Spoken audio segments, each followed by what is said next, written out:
आमदार जितेंद्र आव्हाड यांच्यावर झालेल्या हल्ल्याप्रकरणी आता डोंगरी पोलीस स्टेशनमध्ये एफआयआर दाखल करण्यात आलाय।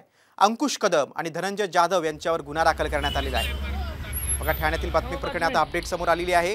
जितेंद्र आव्हाड ठाण्याकडे येत असताना त्याच्या गाडीवर हल्ला झाला होता। या प्रकरणी आता पोलिसांनी गुन्ह्याची नोंद केलेली आहे। एफआयआर नोंदवलेला आहे। अंकुश कदम आणि धनंजय जाधव या 2 जणांविरुद्ध गुन्हा दाखल झाला आहे।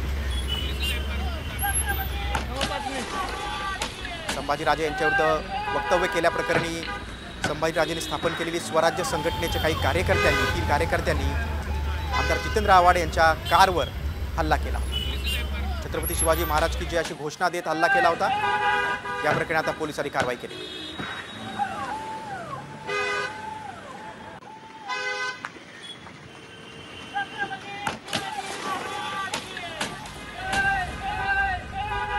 दरम्यान राष्ट्रवादी शरद पवार पक्षाचे नेते जितेंद्र आव्हाड यांच्या गाडीवर हल्ला झाला आणि स्वराज्य संघटनेच्या कार्यकर्त्याने हल्ला केलाय।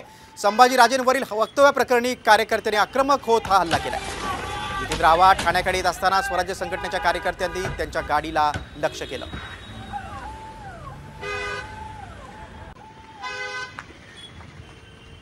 शिवाजी राजेंचे वारसदार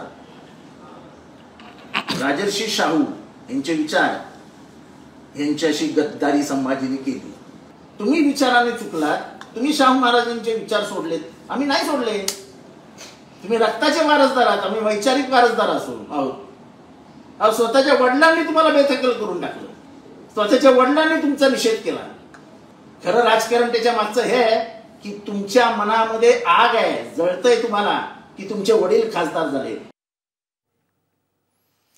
इकडे आव्हाडांची गाडी फोडली आणि तिकडे जितेंद्र आव्हाडांचे समर्थक चांगलेच आक्रमक झाले। आव्हाड समर्थकांनी ठाण्यात रास्ता रोको आंदोलन केलं।